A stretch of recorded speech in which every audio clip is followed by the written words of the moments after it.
Gotta hand it to him. I personally loved going against specifically 2-3, because there's just so much space to shoot, and all I need as a small guard, all I needed was space to shoot. I got my first Yahtzee against a 2-3 zone.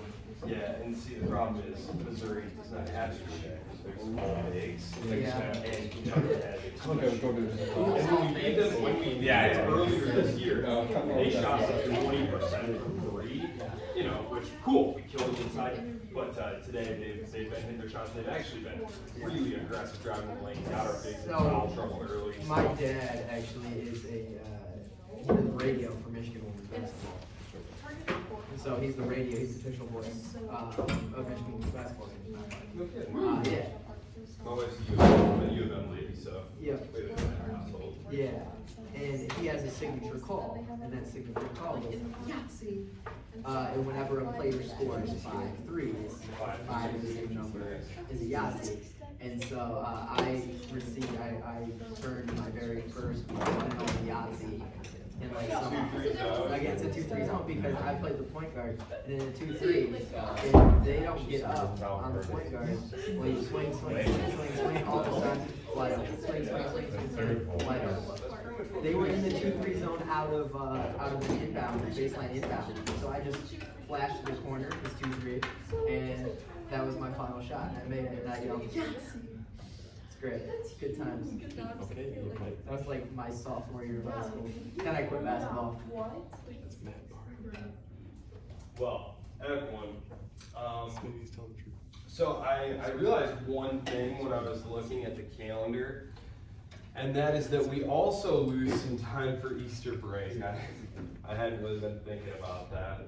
So we're basically down to 4 weeks. So, you know, not a huge deal, but I think last time I had said we had 5 weeks, which this is not including finals week. Like I said, we typically don't meet during finals week. I'll have your exam and everything up there, you know, to do at your convenience when you have time during finals week. Are you all freshmen? Most of us. Most of you are freshmen. Oh, okay. Yeah. Well, your first experience of finals this last fall probably gave you a taste of, you know, just how busy it can get. So, you know, for my 100 level and 200 level classes, I like to give you guys that whole week and just let you do the exam at your leisure. And of course, this class doesn't have a paper or anything, so you should be all good there.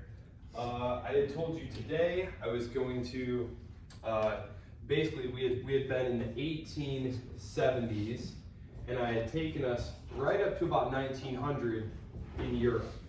Now, fear not, we will go over some of that stuff again, because just having that repeated over and over is the only way you're going to be able to hold that in your head in order to be able to understand why World War I happens.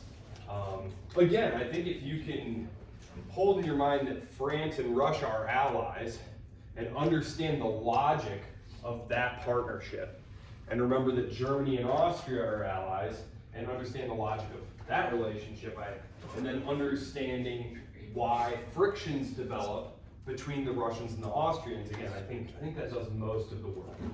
Britain's motivations are a little more complicated, but we will get to that. And so I had told you today, though, I was going to take you to the rest of the world, and we were going to see, hey, what's the rest of the world been doing? 1870s to 1900,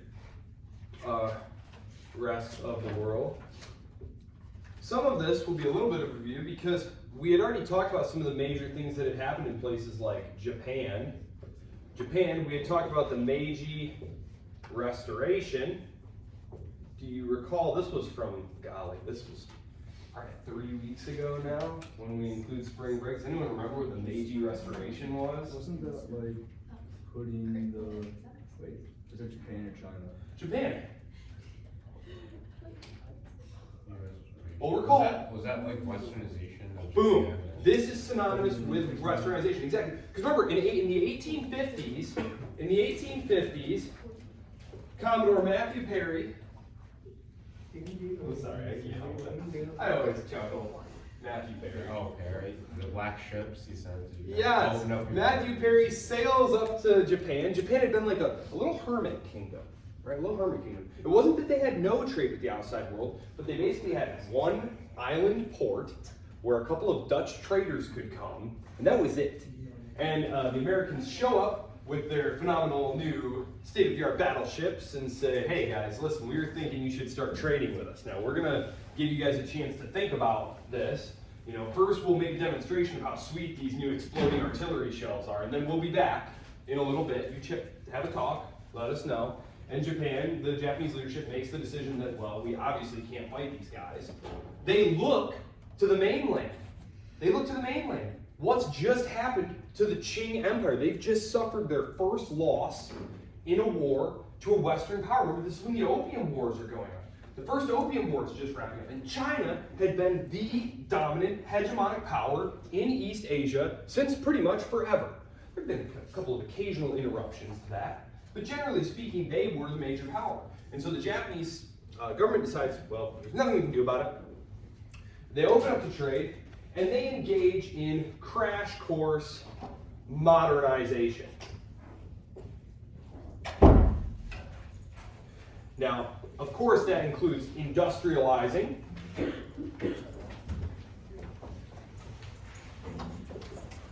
creating a professional bureaucracy,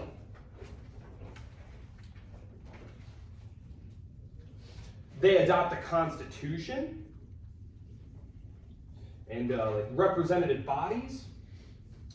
It's not like a full democracy or anything like that. Pretty much nothing is at this point. But they essentially ape the Western powers who they see having so much success. It's kind of a natural strategy, right? We talked about this in the context of the French Revolutionary and Napoleonic Wars, that a lot of these rival powers wound up adopting a lot of these innovations that the French had come up with, not because they loved them or wanted to change the way things were, it was because it was adapt or die. And that's what the Japanese are looking at here. They're looking at all the rest of the Asiatic powers. The Western European powers are moving aggressively into this area now. You have the Russians cutting off large parts of northern China. You have the French moving into what was called Indochina. We call it Vietnam. Obviously, the British are in India. They're moving into Burma, which is Myanmar, and so this is causing a lot of consternation. And they realize that we are either going to be eaten, or we are going to be the ones doing the eating. And they decide that they're going to try and be some of the ones who do the eating. So these are the things they do. One interesting thing that they do is they bring in outside specialists. They bring in outside specialists. I had mentioned the movie The Last Samurai with like Tom Cruise, which like, you know, obviously there's a lot of inaccuracies in there, but like it's reasonably accurate, and that's a solid movie. That's what they're talking about in that movie. He's an American military officer who's brought in to help train this new professionalized infantry army for the new Japanese state. And they wind up fighting some battles against like the samurai clans, who are basically being pushed aside. Think about what we talked about with the European nobility, right? The advent of mass infantry gunpowder armies rendered the nobility irrelevant, right? Their whole function in society was to fight. That's why they were called nobles of the sword. They fought. That was their role in society. Well, in the European context, we had a very slow evolution. It was over the course of centuries that the nobility kind of got sidelined and moved into different roles and started doing the things. In Japan, this happens in like a decade. This obviously causes rebellions and violence, and so there's all that good stuff. If you read about Japanese political history from the 1850s until the end of World War II, really, there's a lot of political violence in Japan, like a lot of assassinations and stuff. It's pretty interesting. It's obviously not stuff we're going to go into, but they bring in experts. They bring in British and American experts to help them industrialize their economy. They bring in like Prussian military officers. They bring in like English constitutional law scholars, help them design a constitution that will be appropriate for them. So this is what's going on in Japan. Japan, therefore, by the 1870s, 1880s, is definitely on the make. They're ready to go. So Japan, which they are one of the powers who are going to be with us pretty much through the end of class, because I do take you guys right up to about the present day. which isn't really like history anymore, it's more like current events. But even to this day, Japan is, you know, top 5 globally in terms of economic output. I believe they're still number 3. So they're still very important. So in the 1890s, there's going to be a conflict because there can only be one. Highlander? Yeah. There can only be one, right? And who's been the one power in East Asia for centuries? China. So if Japan is going to start muscling up to the table, who do they need to slap down? China. So we get the first Sino-Japanese War. Obviously, we're more familiar with the second Sino-Japanese War in the 1930s and 40s that kind of runs up in and mixes with World War II. But this is the first one, and they fight it over Korea. The Kingdom of Korea had been a nominally autonomous kingdom, had its own emperor, all this great stuff. But it was within China's sphere of influence, right? They were a tributary state. They paid tribute to the Qing court. The Japanese move in and absorb Korea into their sphere of influence. Now, to help tie this in with the rest of what's going on here, who does this alienate? Obviously the Chinese, but the Chinese can't really do a whole lot about this. Who else is super annoyed by Japan coming in taking over Korea? Korea. It's a Western power. Well, yeah, Korea's upset about it, but, you know. I'm not saying Korea doesn't matter, but like, this is a 100 level class about the great forces of history. So Korea is being acted upon here. And of course, there's factions within Korea. Like, some in the Korean establishment want to be closer allied to Japan because they see the Japanese model. Japan is getting progressive and rich and powerful. So some of them want to collaborate with the Japanese. Others, you know, don't. And this is actually kind of where the North and South Korea thing kind of comes from, and like the communist guerrillas. So, not to get distracted with that, yes, the Koreans are annoyed, some of them are, but who else? Who had their eye on the Korean area? It's a Western power.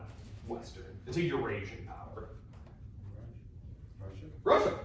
Remember, Russia had been expanding out that way, and boy, they had their eye on Korea. They were like, ooh, those are some nice warm water Pacific ports. We'd love some of those. And then Korea just jumps in, and then Japan just jumps in there and takes it. And so Russia feels like, what do you think you're up to there, bud? So they decide they want to fight about it. And in 1905, what happens? They fight about it. The Russo-Japanese War. And this is a really funny one because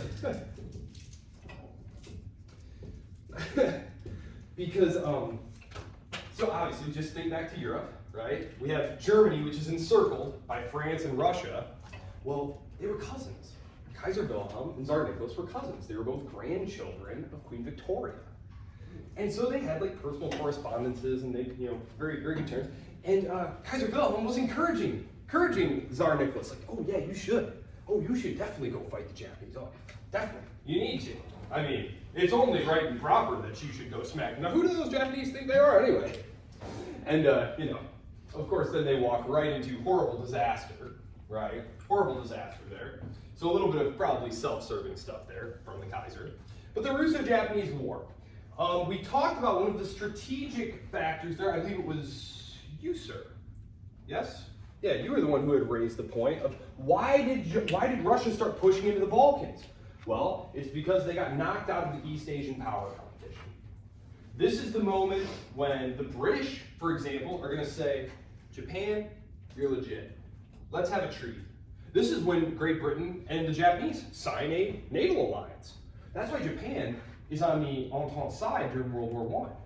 They're on the side with the British and the French and etc. As we're going to see, because I told you also we're going to talk about the United States today, when they win this war, this is when some Americans, like Teddy Roosevelt, for example, and Henry Cabot Lodge, and Albert Beveridge, and these guys, they start to argue that like maybe we should just fight Japan now. And so it's kind of interesting. It's an interesting. It's a little bit beyond where I wrote my dissertation. My dissertation stopped in the 1890s, but already you can hear like a lot of paranoia about places like Hawaii and Japanese expansion and imperial power, and you know maybe we should just go crush them now while they're not so powerful, right? Like preemptive war type of thing. So that's Japan. As I said, they get, as a result of this, they wind up allied with Great Britain. Allied with Great Britain. Therefore, they are on the Entente side of World War I. This is actually going to have some really interesting ramifications because most of you probably were not aware that Japan was involved in World War I. Correct? Well, it's because Japan, once the war broke out, they realized that the Germans would not be able to protect their Pacific possessions. For example, they had some little islands that they had gobbled up. They had taken over the Shandong Peninsula in China. So the Japanese just say, we'll help in the war, and they just grab these German possessions. And this is actually going to cause a lot of friction. Because you know who else winds up on the Allied side of World War I? China. China. And they get in on the Allied side on the understanding that at the end of the war, in exchange for their assistance, they're going to get back their sovereignty. They're going to get back all their possessions. There aren't going to be any more spheres of influence. And this is what Woodrow Wilson agrees to. But in order to get the Japanese to sign on to the League of Nations, he has to, well, he doesn't have to, he chooses to renege on that agreement, which really, really damages American relations with the young Chinese republic. So, I guess I'll get to that. Let's talk China. Let's talk China. So this is Japan. Japan is going to be a major power. It's the only major non-Western power that emerges out of World War I, as we're going to see. So,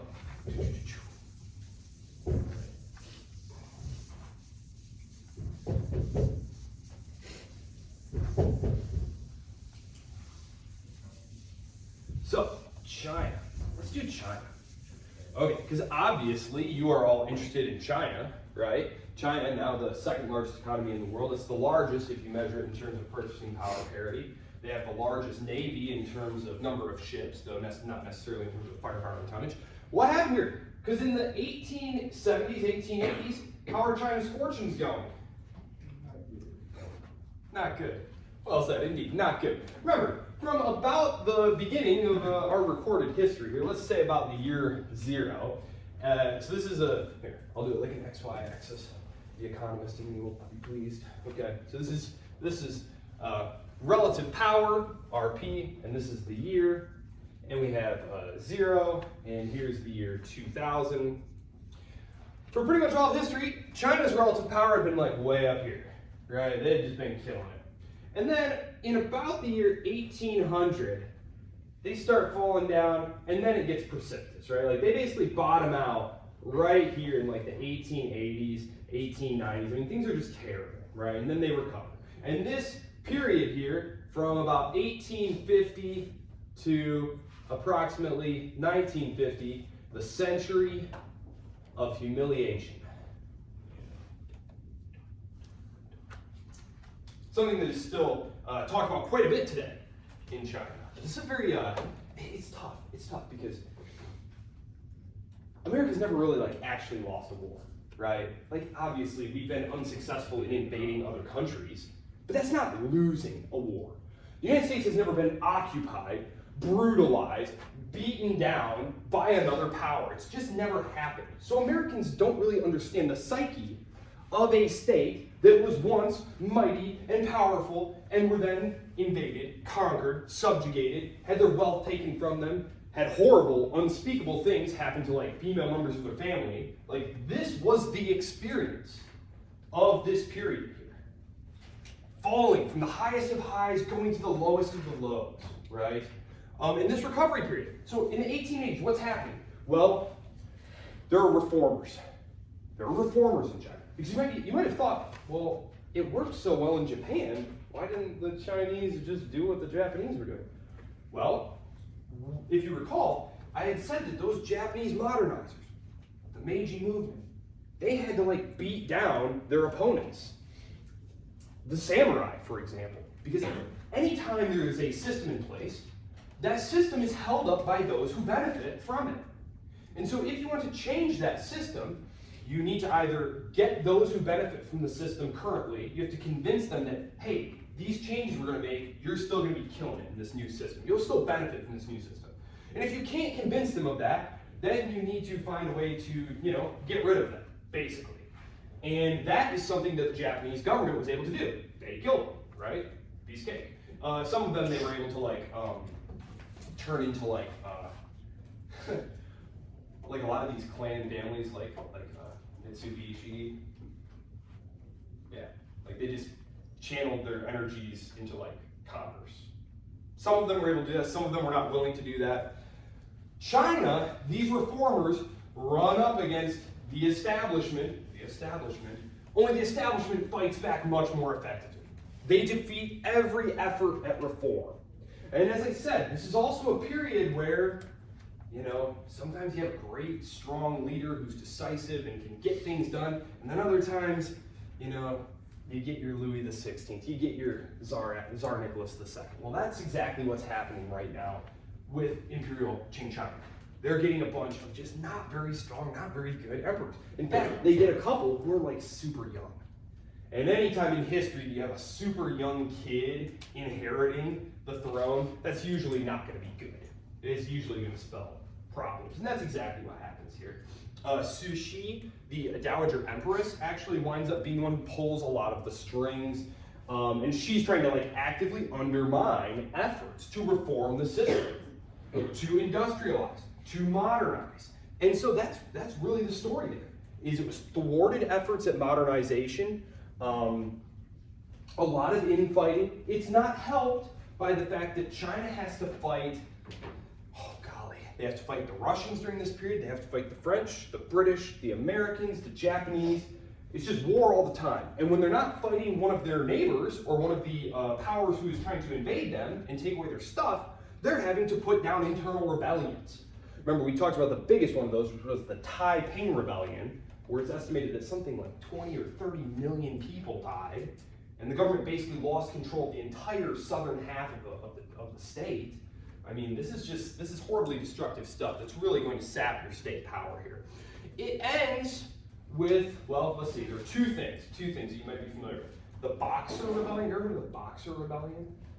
Okay, the Boxer Rebellion. So this happens in the late, it really starts to kick off in around 1898 to 1900. Basically, the Boxers were an anti-foreign movement, right? Their whole thing was, we're just going to attack these foreigners, people like the Americans, the British, the Germans, etc. And they actually it culminates in them taking over the diplomatic area of Peking, and all the Western powers send in an army, like the Americans, the Germans, the British, they send in an army and crush them and occupy Peking and extract a very large indemnity from them because Cixi, the Dowager Empress, had been encouraging this Boxer Rebellion, and so this is all just a total disaster. And by 1909 to 1912,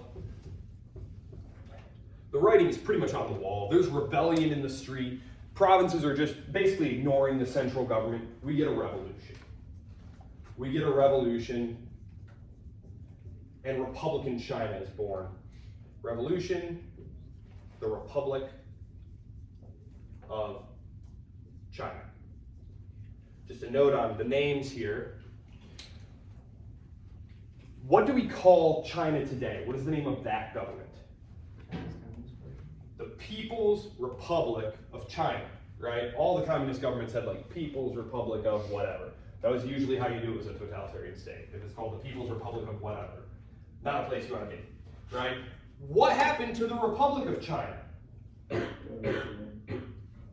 What did you say? It got overthrown. Got overthrown, but where did it go? The Republic of China still exists today. Taiwan. Yeah. That is the government. That's the government that gets driven off mainland China, the Republic of China, right here. They wind up in a long-running civil war, and I'll talk a little bit about that in the latter half of the class because that ties in really nicely with World War II. Because the Chinese government, what did you say? Chiang Kai-shek. Chiang Kai-shek is the leader of the Kuomintang. This is the Republican, this is kind of like the Republican single-party state. It's not like a, the Republic of China was not some kind of multi-party parliamentary. It was mostly warlords and battling it out. It was pretty rough and tumble. But in the 1920s, they wind up vying for power with the Chinese Communist Party. And so there's a long-running civil war that goes all the way into the 1930s and gets mixed in with the Japanese invasion, the Second Sino-Japanese War, which all then gets rolled into World War II, and it doesn't ultimately conclude until 49-50, the end of the century of humiliation, with the triumph of the Chinese communists. So, yeah, the revolution, the Republic of China. The Republic of China, as I said, they join in World War I. They supply a great deal of labor to the Allies on the front lines, the Entente powers. What else do I want to say about that? It's a super weak state. It's a very, very weak state. The center cannot command resources from its territories effectively.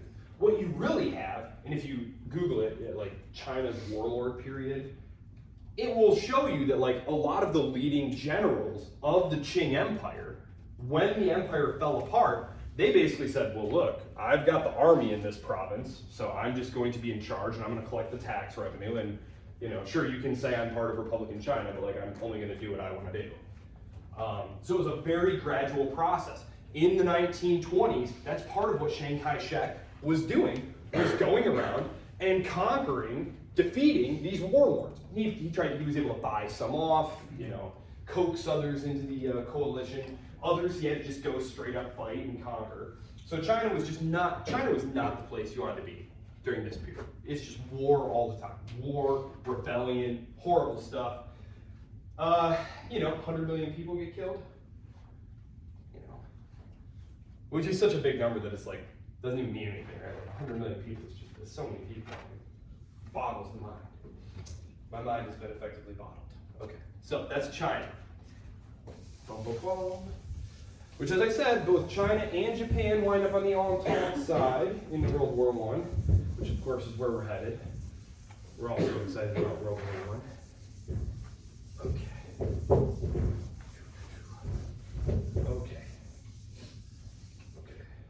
So let's talk. I want to leave myself plenty of time for America.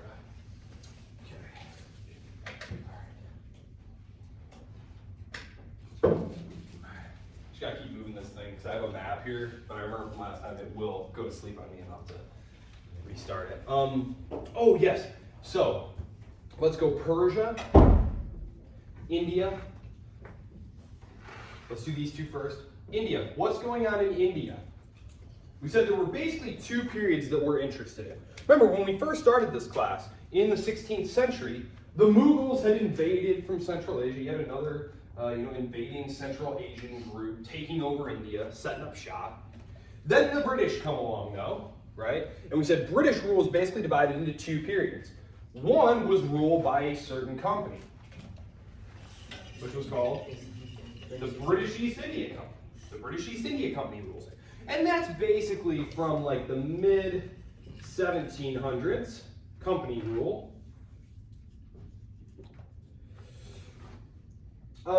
Mid-1700s to mid-1800s, company rule. Something happens though. There's a massive, massive uprising. The British East India Company are not phenomenal administrators. This may surprise you. They weren't doing a great job. And it was always a very difficult strategy because you never had more than a few thousand Englishmen in India at any time. Now, there's 300 million people on the Indian subcontinent at this period, they think, about. So just looking at that map, you immediately understand, okay, there have to be local collaborators, and a large number of them, that are helping the British East India Company extract this wealth. Well, that's exactly right. There were a lot of local rivalries. It reminds me a lot of the Italian city-states, where they were happy to ally with an outside power if it meant that they could, beat up on their neighbor who they super hated. That's exactly what's going on here. And they're also able to play the different ethnic groups and religious groups off each other. Play the Muslims off the Hindus, play the Sikhs off the Muslims. All this stuff's going on. Well, they wind up making a bit of a boo-boo here. So cartridges, so rifle cartridges. This is a period of innovation. And we talked about those great breech-loading rifles that you want your guys to have, right? Okay, well, ammunition rusts. Ammunition rusts. For those of you who are not firearm people, ammunition rusts, and especially because it was made of, well, obviously it's metal, right? So in order to, and then when you're in a humid environment where there's lots of water in the air, it rusts like super fast. So what you have to do is you have to wrap it in greased paper. Wrapped it in greased paper. Okay, here's the problem though.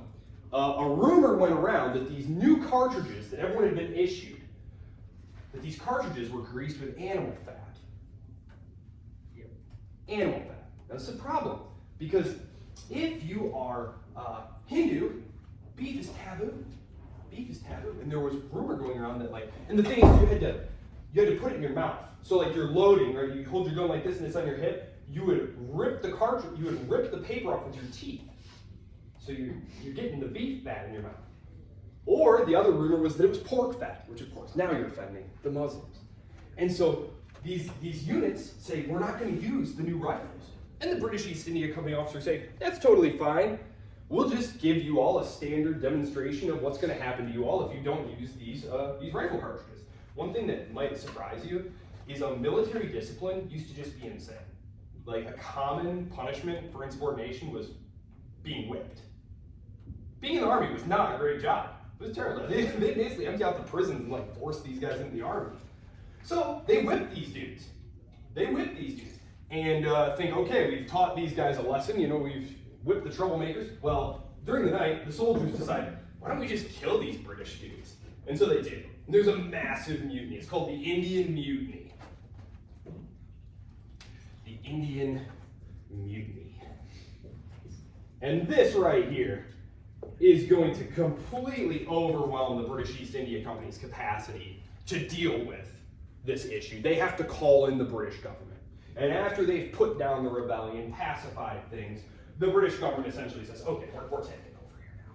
And this is when they create the Raj, the British Raj. They have a whole ceremony. They create this massive crown, this diadem for Queen Victoria. Yes, sir. You said British take over. Was it before the British would kind of control their government, let them have some power? Great question. That's a great question, and this is interesting because you'll hear a lot of are you familiar with Neil Ferguson? He's at the Hoover Institute. He's a British guy, but he's like an old school British imperialist. His ancestors worked for the British East India Company. He's like an old school imperialist. People like him will make the point that we invented India. That India had never been a unified thing. It was the British who made India. So when you say, were they controlling their government? That's the thing, is there was no central government in India.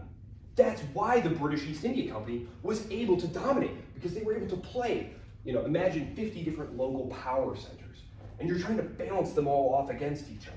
That's exactly what was happening. The British government was benefiting because it was a publicly traded company. And all the big power players in London held shares in the British East India Company. So it was very lucrative. They were all getting paid. This is the period, though, where that goes away. The British take direct control. They start creating centralized government in India. And I don't think it's any surprise that it's right at this point that we start seeing the first inklings of an Indian national consciousness, an Indian nationalist movement, who are saying, look, forget if you're Muslim, forget if you're a Sikh, forget if you're a Hindu, forget what local language you speak. I mean, we're talking about hundreds of different local languages here. It's why today, you know what they use in India? English. They use English because what the national language of the new Indian state was going to be was a huge bone of contention. And no one was going to be happy with it. So they said, let's just keep English.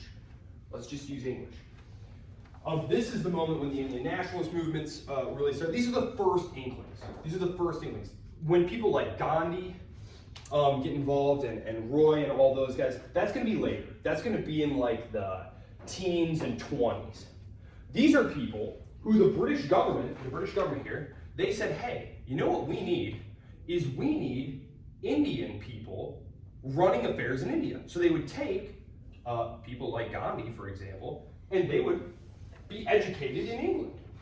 They'd send them to the English universities to be educated, which of course gave them all sorts of ideas about, constitutions and nationalism and all of these things that they then bring back to India. So it's very, very interesting. So the British Raj, basically from the 1860s until the 1940s, the British will leave India almost right after World War II. We will talk about that because, of course, the place that we call British India is actually 3 states today. It's India in the middle, and on either side of it is Bangladesh and Pakistan. When the British leave, they split it up. And originally Bangladesh is called East Pakistan, but they break away and there's a whole war, which is fascinating, but we can't go into it. If you take the China, India, Japan class, we do go into it. It is fascinating. And super dangerous too, because they both have nukes and they hate each other. Pakistan and India just hate each other. And there's always stuff threatening to pop off there. There's all sorts of territorial disputes. There was actually just a minor clash this past year, which always just scares the bejesus out of me. But anyway, so that's India. So India is becoming a thing. It's becoming a thing under the British. The British, though, are mostly using it as a market for British goods and as a source of manpower. The British. Persia. Remember, Persia, and I'll pull up a map here, so you can all picture where India is, right? You can all picture where the Indian subcontinent is, but, oh, there it is. Persia, modern day Iran. Anyone been watching the news lately? Anything going on in Iran? I don't know. I don't know. I don't keep up on the news. Did that turn on? Let's see. I have to turn it on or turn it off. Let's see.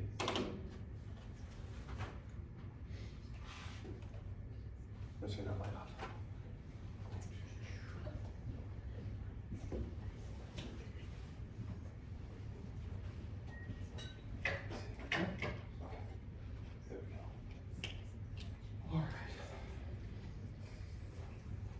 We're doing good.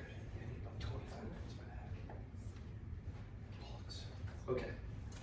So, here's India.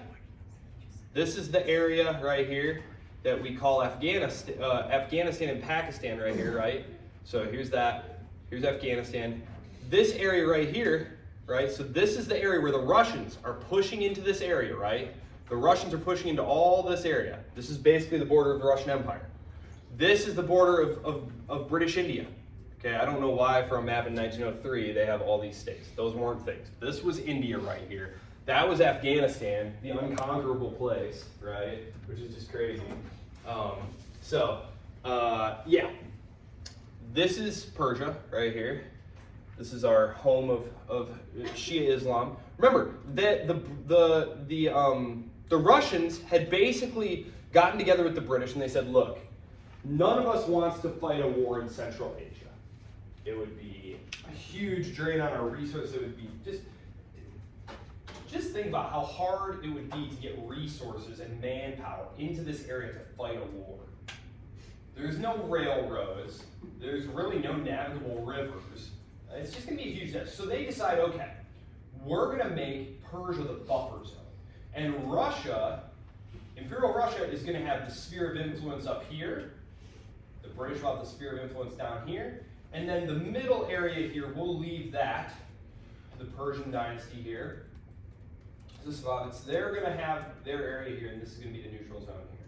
So that's really it. There is nothing going on here at this point. Nothing that's of world importance that we'll be covering in a 100 level class. Oil will be discovered soon. Soon. Let's see, we're in the 1880s, 1890s.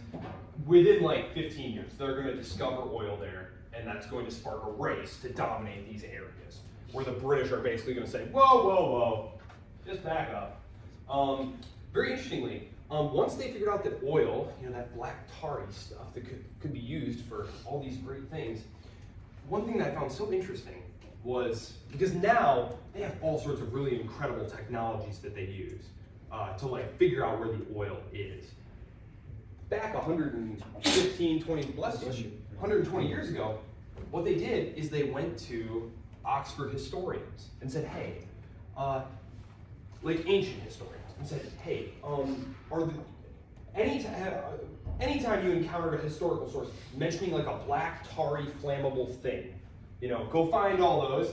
And then they sent out teams of British historians and archaeologists who were like, okay, so Plutarch said that there was some black tarry stuff somewhere, and they basically just walked around trying to find this stuff, and that's how they found a lot of the oil.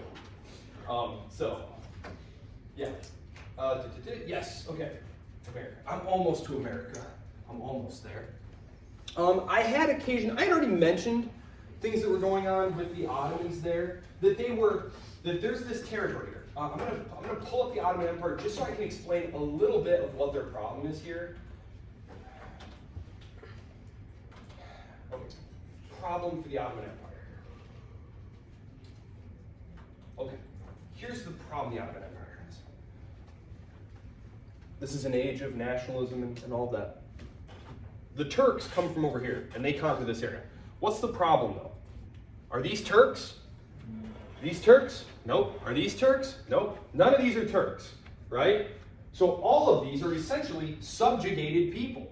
We tend to think of the Ottomans as this like monolithic thing because they're all Muslim, but like, no. The Arabs down here super resented being bossed around by these northern Turkic peoples.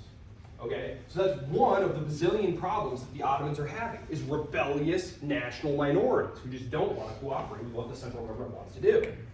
There are also battles between different factions within the government because they're saying, the modernizers, the quote-unquote young Turks, you ever heard the expression? No, they're young Turks.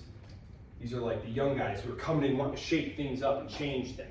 Well, there was a group of young Turkish reformers, young Turks, who wanted to shake things up, and they were running into the established power holders who didn't want to have power, and so there's a coup. There's a coup, they overthrow the government, there's a revolution right before World War I happens. I'm still going to call them the Ottomans, but they're on their way to becoming Turkey. In fact, the guy who's going to rule Turkey for much of the Cold War and World War II and all that stuff is going to play a role in World War I. Kemal Ataturk, you might have heard his name, Kemal Ataturk. He's going to be at like Gallipoli, the British battle, Gallipoli. So, so the Ottomans, this is a huge problem here. We talked about, see how it says autonomous here? Autonomous. That essentially means that they're only cooperating with the central government when they feel like it. And then we talked about all of these Balkan areas here, where they're nominal vassal states, but they're increasingly independent. So this is basically what's going on with the Ottomans here. They are losing fight after fight, being unable to put down rebellions, unable to assert control over their territories. This is going to be a problem that plagues them well into World War I. In fact, one of the things that the British are going to do, because remember, the Ottoman government looks at World War I and starts out and they say, oh boy, if the Entente wins, Russia's going to gobble up our territory. Well, I guess we better throw in with the Germans. And they had some dealings prior to that, financially. What the British do is they send an intelligence officer named Lawrence of Arabia. This is where he comes from. They land him here, and he tells the Hashemite clan leaders in Arabia, they say, listen, if you rebel against Istanbul, if you rebel against them, at the end of the war, we'll create independent Arab kingdoms for you in all these areas. So this is where part of the problem comes. Because when we talk about World War I, we're also going to find out that this particular area right here, the British government went ahead and promised that to somebody else too. And this is part of the problem with the Arab-Palestinian problem with the Israelis, because the British government essentially says, they just promised everything to everybody. They were in desperate straits. The British government's back was completely against the wall. It was very unclear that they were going to win this war. Right up until the Americans come in on their side, the Germans were going to win this war, without question. So they're promising everything to anyone. Oh yeah, rise up, we'll give you this area. Oh yeah, you're going to help finance and all that. Yeah, we'll give you this area, sure.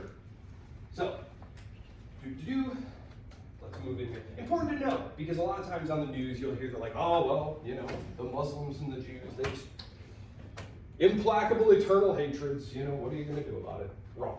There was no antagonism here between Jewish populations and Arab populations. That all came later. It really wasn't until the 20s?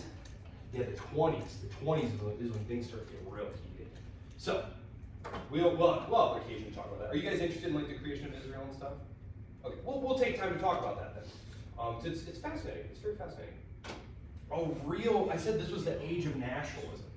And the creation of Israel was really like the perfect example of like a national project, right? You had a people, right? And during this period, they resurrect the language. The old Hebrew language hadn't really been spoken outside of like religious studies in a millennia. They recreate the language.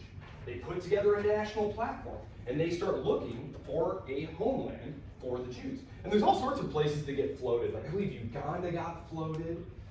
So I believe the British government had offered them like some territory in like Uganda. And there were debates. Eventually they said, no, it has to be historic Palestine. This is what they come to the agreement about. But anyway, so that's that. Let me pan out here. Oh, what is this? Okay, down here, these are all independent republics, right? These are all independent republics in Latin America. They don't really play much of a part in the rest of this story. They're in America's backyard, and I guess now is as good a time as any to start talking about the United States. Because it wasn't at all clear that the United States was going to come to dominate the Western Hemisphere. Of course, the Monroe Doctrine, you familiar with the Monroe Doctrine? Yeah, okay. For those of you who are not aware, the Monroe Doctrine emerged as a response, actually, to the Greek War of Independence in the 1820s. Kind of curious, I'll skip over that, but that's the context here. They needed to promulgate a policy document. Why are we not going to get involved in this? And they said, okay, listen, we will stay out of European affairs. We will hands off Europe. We will not get involved in European affairs if, in exchange, the European powers do not attempt to set up new colonies in the Americas. The Americas are off limits. No new colonies. There were, of course, existing colonies, but the American government had exactly zero ability to do anything about that, right? I've read one historian who said that the Monroe Doctrine was aspirational rather than actual. Meaning America is basically asserting all this, they had just gotten shellacked, right? The War of 1812, how did that go? The British storm in, kick our butts, burn Washington to the ground. Yeah, right. So, this is the period right here. But what happens between 1820 and 1890? What happens in these intervening years? Civil War. Civil War. Okay, so let's pull up the United States. Then you start having industrialization as well. So let's start geographically first. Here's the United States in 1820. They're not even the only power in the Americas at this point, right? Mexico is enormous, contains most of the Southwest. Doesn't contain Texas yet. The Russians are still up in Alaska, and Alaska had like a very long tail, like basically almost stretched out with modern day Washington. The British are up there. It's far from clear that the United States, based in Washington, D.C., is going to spread over this entire territory and conquer. People like Jefferson, who believed that, yes, actually we will, he believed it would take like hundreds of generations. This is going to take forever. We're eventually going to, conquer all of North America, no problem, but it's going to take a while. Wrong. It took a lifetime. And, there are all sorts of reasons for that. One is just the phenomenal amount of navigable rivers that allow for a lot of commerce. Another thing is the advent of the steam engine, right? The steam engine. And these flat prairie lands here were just ideal for railroad. If you think about like Italy or Spain or even like southern France, like it's just or South America, for goodness sakes, like it's just not a great place to be building a railroad. It takes a lot of really complex engineering to be able to build things that go up and around mountains, right? Whereas the American prairie was just flat. Very easy to stitch the states together. And once you have this network of railroads, it becomes very possible, and indeed very profitable, to start large-scale farming out here in the plains. Because prior to this, I mean, you could be like a subsistence farmer, which some people did. Hey, Little House on the Prairie? Anybody ever read those books? Yeah, Little House on the Prairie. I think they're making another show of it on Netflix now. I did see that. They are? That is true? Okay. I think I've seen that. My daughter mentioned it. She's a huge Not 100%. Okay, she's a huge fan of that. She said they were making another one. But you know, what's potty? Like, they're basically subsistence farmers, right?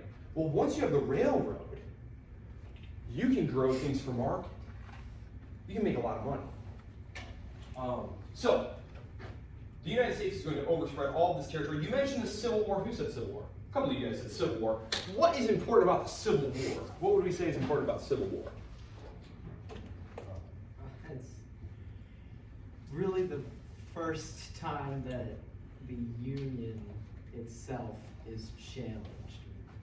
From its inception, the United States was mostly a collection of states under a federal government. This is the first time where they're like, I don't know if the federal government can handle all of these separate interests of the states. They're expanding out west. One controversy was like, will this state join the Confederate side, or will this state join the northern state? Will it be a slave-free state, or will it be a slave state? You They have the kept Missouri Compromise. Yeah, they kept on arguing.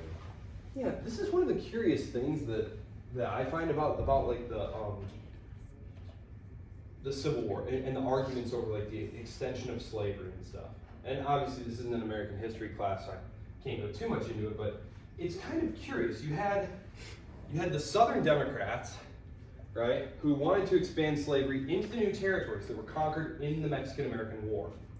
So the Mexican-American War was a big one, okay? During the year of revolutions, what year was the great year of revolutions? Springtime of the Peoples. 48. 48. Yeah, very nice. So Springtime of the Peoples, well, right at that moment, the Mexican-American War was getting started. Yeah. Right here. Oh, I gotta say Mexican-American War. Okay. Mexican-American War. Okay, here we go. Boom. Look at all this territory here. Okay. Now I'm not gonna go into how Washington provoked this war and all of this stuff, but you know, they did, obviously. And it's why like the transcendentalists, like, are you familiar with like Thoreau or Emerson or those guys? Yeah, they got thrown in jail for like refusing to pay their taxes to support the war. And, you know, anyway. And Emerson had said famously, we'll win this war, we'll take this territory from Mexico, but it will be the arsenic that poisons us. It will be what kills us. Because he recognizes, add all these states, it's going to spark a huge debate. Are they going to be slave states or not? Now, the southern states, dominated by the Democrats, they want to expand slavery into those states. The northern states, it had been the Whig Party previously, but the Whigs fractured. Now you have a small group based in the New England area who are called Free Soilers. They want the abolition of slavery. Then there's this bigger tent called the Republicans. The Republicans were what they were called free labor. These were people who said, look, fine, slavery is down here, but it's not going into these new territories because that will squeeze out free labor. Talking about like northern white labor, that they want to be able to move into these areas. But if you have these plantation owners buying up large amounts of land and populating them with slaves, that's all land that they can't have. So that was the debate, and that was basically Lincoln's position when the war started. But anyway, this territory all comes into the Union, right? This up here, oh golly, that's settled at the same time too. There had been a boundary dispute. What was it? 5440 and 5440 or fight was the slogan, where they were basically saying the British are up here, doing stuff, because this is British Canada, right? But it wasn't entirely clear where the border was, right? And so they settled that during that time, and now they have complete control and access to the Pacific coast. The gold rush happens at this time, the 49ers. Gold is discovered, Solis-Mullen. This sends a flood of people going out west here. And then the railroads stitch it all together. And it's just boom, almost overnight. And then, of course, during the same period, you have the telegraph. Now information can move across the country very rapidly. So it's very curious to imagine what would have happened had American colonial expansion from the East Coast started in, say, 1500, would it have been as glacially slow as Jefferson had imagined? Probably. How was Jefferson to know that we were going to have 50,000 miles of railroad track, within a decade after he died? There's just no way to know that. So, the Civil War, which I got distracted from, the Civil War, both correct, all great points. For myself, who thinks a lot about like state power and state capacity, power projection capabilities, prior to the Civil War, when people spoke about the United States, they spoke about it in the plural. They meant those United States over there, that collection of those things over there. It wasn't clear who was supreme. There were a lot of crises. One of them was the nullification crisis. You remember that one? Yeah. South Carolina says, we're not going to allow you to put a tariff on us like that. We refuse. And President Andrew Jackson said, that's funny you should say that. I'll be there with an army in a week. And I'm going to hang every one of you. So do you want to reconsider? And they're like, fine. But it was always a little unclear because when you threaten to, kill all of them and they agree, that's not really them acknowledging your authority. That's more just them being like, well, I don't want to be hung, and this guy seems pretty serious about this. So At first you don't secede, you gotta try it. right, and there had been an effort by the northern states to secede, the Hartford Convention. So it wasn't entirely clear. Can states leave the Union? Is Washington, D.C. like the super government? Well, the Civil War decides that. After the Civil War, people start talking about the United States in the singular, meaning like the United States, that thing over there that's based out of Washington, D.C. What happens during the Civil War? The draft. The draft is like a wild thing for like a free country, right? Not entirely. There were draft riots in the North. It wasn't entirely clear, like, the government can just force me to go fight or they'll throw me in prison. They institute an income tax.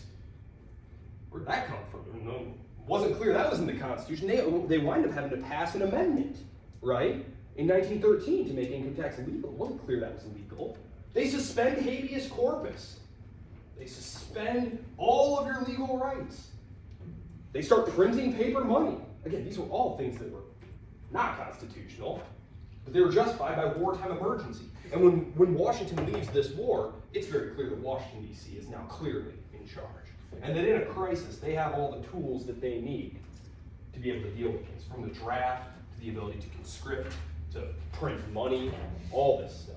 So there's a really good book called that talks about this. It's called Yankee Leviathan. Leviathan, this harkens back to Thomas Hobbes' idea, the English political philosopher, the Leviathan, that the state is the all-powerful center. He was talking about the king, but they apply it to the state, the creation of an all-powerful professional state. There's a lot of reforms. All the reforms are going to be associated with the Republicans. So I know that might be a little jarring for some of you who have been raised in the president. But it was the Republicans. The Republican Party was the progressive party of big government, who were trying to institute all of these new powers for Washington, creating a professional bureaucracy, for example. Before this, it had been mostly like a patronage system. Like, you got to be the postmaster general because you campaigned really hard for me, and we're pals.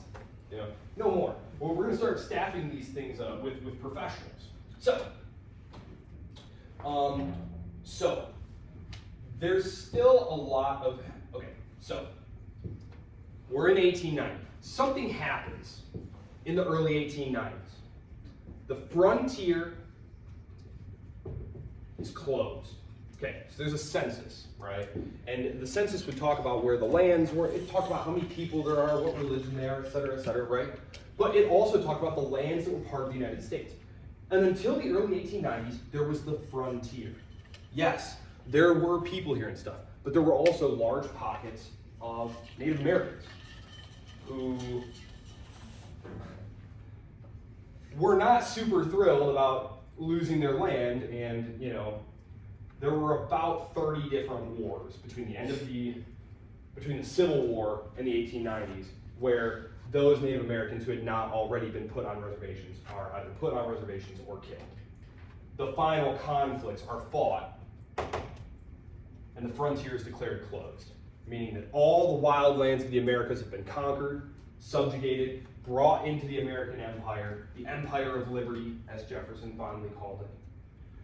And there were those, like Albert Beveridge, Henry Cabot Lodge, Theodore Roosevelt, who were looking around the world at this time and saying, well, we are a great land empire, but all the other great empires have overseas territories. They're what we call blue water empires. If you ever heard someone talk about a green water navy versus a blue water navy, a green water navy is all your local ships that like sail around your coast, right? Blue water navies are the ones that have big capital ships that can go and project force overseas and go conquer stuff. This is the period when the Republicans start arguing that this is what America needs to do. And they, for a long time, going back to like the 1840s, 1850s, there's been a lobby that said, we need, what's this island right here? What island is that? Cuba. Cuba. The expansionists, the American expansionists, the war party, they want Cuba. They've always wanted Cuba. And I'll pull up all of their territories here. The American Empire. Hawaii, the Wake Islands, Puerto Rico, the Philippines, Guam. All of these are going to be grabbed in a war against the Spanish. Now, confusingly, this war is largely fought in Cuba, which does not become part of the American Empire. So it's a little confusing, so it's the Spanish-American War, it's fought in Cuba, but Cuba is not one of the territories that they get. So just to keep that in mind. They do get the Philippines, Guam, Hawaii is officially, they don't take that from the Spanish. That had been, so American business interests, specifically sugar and pineapple, had been on Hawaii starting about the 1870s, 1880s. And they started getting very involved in the local politics. Again, you have to think of America at this time, they didn't really have a blue water navy. There wasn't a massive standing army. If you were a US businessman, it was pretty risky to go do business in some of these foreign countries because the United States government was not going to be there with muscle to enforce whatever you wanted to have done. Well, Hawaii is one of the early ones where this does happen. They overthrow the government, these American businessmen, in conjunction with a few very eager young State Department officials. They overthrow the government and convince the administration to annex it. So Hawaii is annexed, and they use the threat of Japan. Remember, Japan in the 1890s, they just won their first war against China. They're looking like they're on the make, and Hawaii is a lovely jumping off point in the Pacific, right? So they're saying, we gotta grab Hawaii, which they do. The opportunity to take Spain's possessions, so Spain, I don't really talk a whole lot about Spain after like the Columbus period because Spain, the Spanish regime is not really able to create like a really powerful, modern, bureaucratic, war-making state. And so they kind of fade away and are, a great power by international courtesy only. During this period, they're really on their last legs. They, for example, the Philippines, they've had the Philippines for centuries. It's why there's such a large Catholic population in the Philippines. But their ships, remember we talked about the need during this period to have the latest and greatest modern ships, right? Well, theirs are so old and so crappy that the admiral in charge doesn't dare take them far out into the water because they'll sink. So they basically are just cruising around near the shore. Admiral Dewey shows up with these brand new American ships, and they open up on them, destroy all of them, piece of cake, no problem, right? Easy win. The Battle of Manila Bay, if you want to look that up. You may fire one right, Mr. Crippen. That's the way the newspapers report it. They crushed them. The Philippines, and this makes right here, look at the Philippines, look at Japan, look at China, and see the seeds of World War II in the Pacific, right here. They're right next to each other now, okay? Now, I'll talk a little bit more about that in a minute. One thing that I would like to make clear, I would be remiss in not pointing this out, this was, most of you are familiar with Teddy Roosevelt, right? And this is the war that really makes him famous because he's the Undersecretary of the Navy. At the time he quits, creates his own volunteer cavalry regiment, the Rough Riders, and they go to Cuba, and they fight in the Battle of San Juan Hill, right? All that stuff. And it's a short, quick, fast, easy little war, right? Brilliant war. Okay. That's true about the war in Cuba. And they take Puerto Rico, they take Guam. The reason they don't get to take Cuba is because the war, like I said, the expansionists have wanted Cuba for a long time, and so their opponents in Congress said, okay, guys, you say we're going to fight for Cuba's independence. Well, why don't we just pass an amendment saying that, why don't we just pass a law saying, yes, we're going to go fight for Cuba's independence, so we won't annex Cuba at the end of this. And so that's how that happens. And the expansionists are pretty okay with it because now it's safely inside the U.S. sphere of influence, so it's open for U.S. business, which it will remain until the communist takeover in 54, I think, Batista, something like that. Yeah, which that's why there's such a powerful lobby of Cuban Americans in Florida today, is they fled there. But yeah. In the Philippines, though, there is a guerrilla resistance because the whole idea of national independence, that's a great idea. Well, the Americans show up to kick the Spanish out, and there had been a war, a guerrilla war against the Spanish occupation already going on. And very quickly, these Filipino freedom fighters turn on the Americans because they realize you're actually not here to free us, you're here to rule us just like the Spanish were. And there's a very, very horrible 8-year-long guerrilla war to pacify the Philippines. This is when the .38 is invented, .38 Special, the cartridge, because the old .45 long Colt. You guys ever watch like the old cowboy movies, right, with the revolvers and stuff? Those long Colts, those wouldn't blast through these like really thick wooden shields that the Philippine warriors were using. And so the .38 Special was invented. It's just a more powerful cartridge. So that's when that was invented. And that was used by police forces in the United States up until like the 70s. So that was a very long-running cartridge. So that's the American Empire. It is now a major world player. It has an empire. I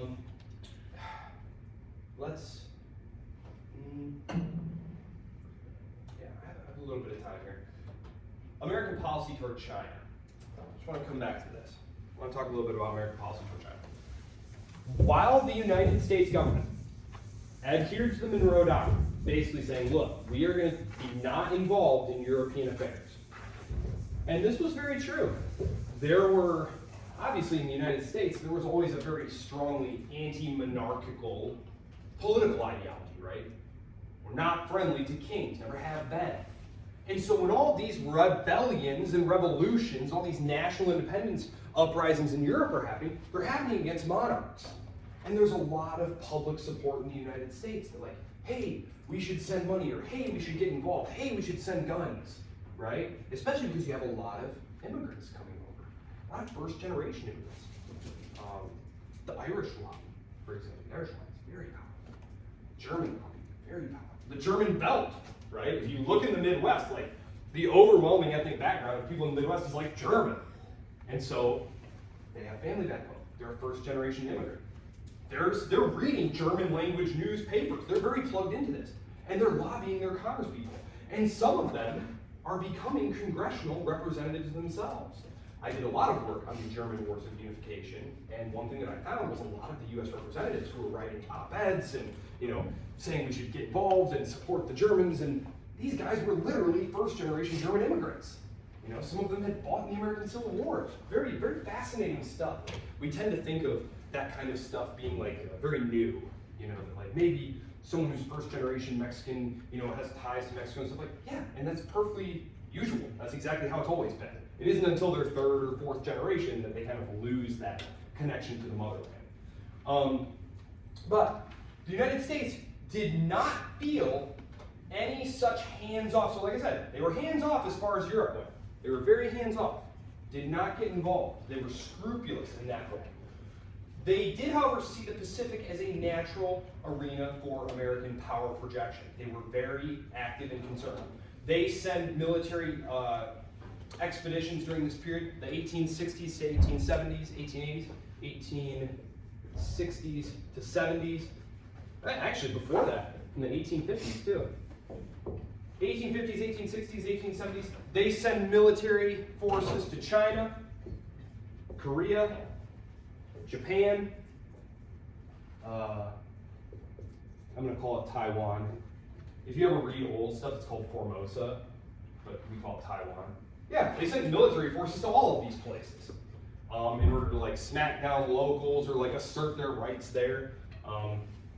This idea that like America's getting involved in Asia, it didn't just come out of nowhere. There had been a lot of interest in the Asia market for a long time. I don't know if I mentioned it in this class, if it was last year. Like northeastern merchants made like a really good profit running Turkish opium into China. The Delano family, like FDR's family, yeah, like they were China money. Back in the 1840s, 1850s, yeah, they had very strong connections there. So there had always been this attraction to the China market. Just like tonight, right? Well, maybe not so much today. The opinion has turned a bit in the last 10 years. But the idea was always this. There's 1 billion Chinese people. What if we could get each of them to buy a single cup? What if we could get each of them to buy a single extra inch of, cotton? Make a ton of money, right? So this idea of like getting access to that China market. This was always a big attraction for British and American industrialists. And so they fought for what was called the open door. The open door. And the open door. And this was the policy toward China. And I think I mentioned this. Yeah, I did. This was about 3 weeks ago now when I was trying to get you guys up to speed on this area. China is huge, right? Way too big for any European power to just come in and conquer and rule. And besides, the English and the French and the Russians and the Americans and the Germans, they couldn't decide who was going to get it. So they decided to just help prop up the chain, right? We got a nice, pliant, weak emperor here. And he lets us pretty much have and do whatever we want. So we're all just going to keep him in place. They help him defeat the Taipings. They help him defeat the Boxers. They're trying to keep the Qing Empire together because it's easier to extract resources from China that way and do business. And the Americans simply insisted the open door meant no one is allowed to be prejudicial towards American business interests in China. We don't care who's in charge of the Shandong Peninsula. We don't care who is in charge of Canton. Americans will have most favored nation rights. We're not paying any more than anybody else does. And that was the policy. And this is where the friction with Japan starts to come in. Is because in the 1820s and 1830s, Japan starts moving aggressively into China and closing off those markets to Americans. And this is a big, long-standing no-no as far as Washington was concerned. So that's where that friction comes from. Which obviously, if you look at Japan, which is very resource-poor, anyone been to Japan? It's one of the only, I don't know. I'd be intrigued to go there. I'm told it's quite nice. But it's very resource-poor, right? You don't have a lot of resources. Got no real resources as far as like industrial warfare goes. They got no oil. That's why today, with the Strait of Hormuz being closed down, Japan is really hurting right now. They got no oil. They get it all from there. So Japan, strategically, they look at this as their India. They say, well, what other island that's resource poor has been able to be powerful and dominant? Well, Great Britain. How's Great Britain doing? Well, they have an empire. Well, what's the jewel of their empire? India. Well, we need our own India. How about China? That's the whole strategic logic there.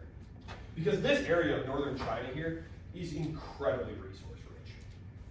Incredibly resource rich. I still have a few minutes. Cool. So, this is the rest of the world. This is the rest of the world circa 1900. And I'll just write up here, 1900. I'm going to go through each of the little areas here. Okay.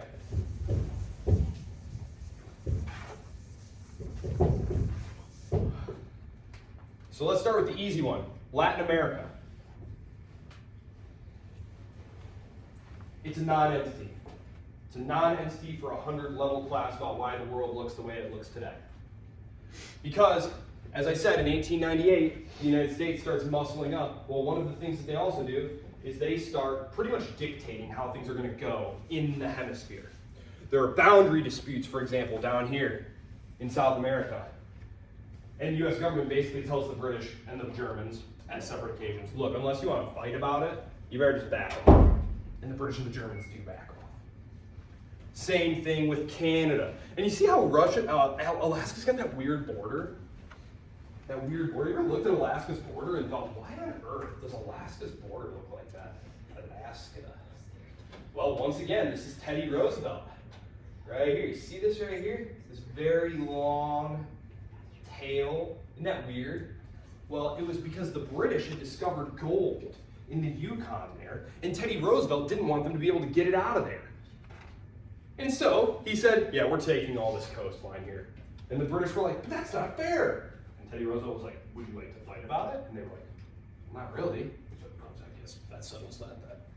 Because of course by this time the British are very busy. It looks like there's something brewing on the continent. All of a sudden Germany's looking very strong and very scary, and they're building a modern navy full of battleships, and that's right across the channel. And the last thing you need to do is be picking a fight with the Americans. In fact, it's around this time, 1900, that the British General Staff is ripping up and throwing in the garbage any contingency plans for a war with the United States.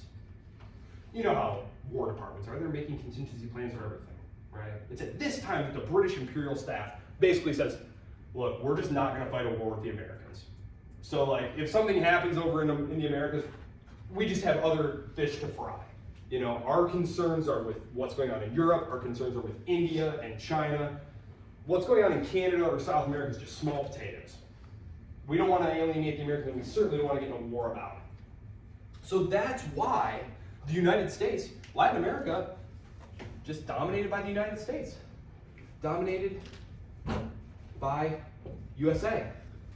And when I say dominated, I mean literally like militarily dominated. Pull up a list of US interventions around this time. They just started invading places and occupying them for very long stretches of time. I'm talking about like they send in the Marines to go do something in Haiti or something, and they don't leave for like 20 years. So this is when the United States starts really asserting itself throughout the hemisphere. They start taking out any government that they don't think is going to serve American interests. They foment a revolution in Colombia and break off Panama to make the canal for themselves. This is when the American policy starts to become more recognizable, more modern. I guess you could say. So, Latin America, non-entity. Europe. We have France and who? Germany. France and who's their ally? Russia. Russia. We have France and Russia facing off versus Germany and Austria, precisely. You have Great Britain over here looking on nervously. Okay? And next week, I promise, I'll start actually talking about what are the British calculations that turn this into a world war. Because if Great Britain decides not to get involved, that war is over within a few weeks. France is smashed, Russia is smashed. Britain's intervention turns it into a stalemate and a slaughter and a world war. So why did they do it? And unfortunately, we don't have a clear picture. There are all sorts of theories and reasons. And it doesn't help that once the war starts and it turns into a horrible bloodbath, all the British politicians immediately start saying, well, I didn't really mean that or this. I was actually thinking this. So it really clouds the picture of what was happening there. We do have some great theories. Europe. Africa.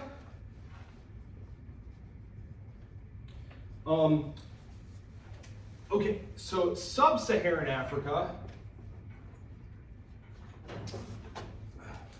that was divided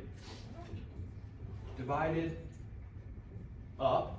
That was the Berlin Conference in the 1880s. There's going to be no fighting down there. There is one exception to that, but I don't want to get bogged down in talking about the exceptions. The northern part of Africa, North Africa, that's still part of the Ottoman Empire. So, Africa, basically a non-entity. And then Asia. we talked about Asia. In Asia, we have China, which is weak and divided. Weak and divided. Remember, it's nominally Republican. It is nominally the Chinese Republic now, the Republic of China. But in reality, it's basically ruled by a bunch of different warlords. There's effectively no real central government with any kind of power. And then we have Imperial Japan, which is centrally governed and is super powerful. Both of these powers are going to join on which side in World War I? Which side do they join? The Entente. And again, if you're confused about it at all, or wondering or anything like that, just remember that both of these powers here either want something from the Entente or are already allied with the Entente. So Japan and Great Britain already have a military alliance by the time the war starts. I believe it's in 1903 that they signed an alliance, somewhere around there. And then China wants the British and the Americans to help them regain their sovereignty, to boot the Germans out, to give them control over their borders again. Remember, they didn't even have control over their customs revenue, which is a primary source of taxes, money to the state. So these are both Entente powers, Entente, and setting us up for next week. Where in Europe is the flashpoint that's going to kick this whole thing off? So we're going to do it next week. We're just going to plunge right in, blow this whole thing up. What area of Europe is the flashpoint that blows this whole thing up? Balkans. The Balkans, because which two powers on rival sides of this thing have conflicting interests there? Serbia and Austria. Serbia and Austria, yes, but let's just stick with the great powers. Let's stick with the great powers. Austria. Austria and Russia. Yes, the great powers. Yes, Serbia is a client state of Russia. So Russia is kind of acting through Serbia, right? Trying to undermine the Austrians, which, as we said, that's a good way to get at your opponent on the cheap, right? You don't really have to do any of the work, So, yeah, but as we will see, it was super duper dangerous. So, that's all I have for you this week. There's no quiz this week. There's going to be a quiz next week, which is basically going to be over like the run-up to World War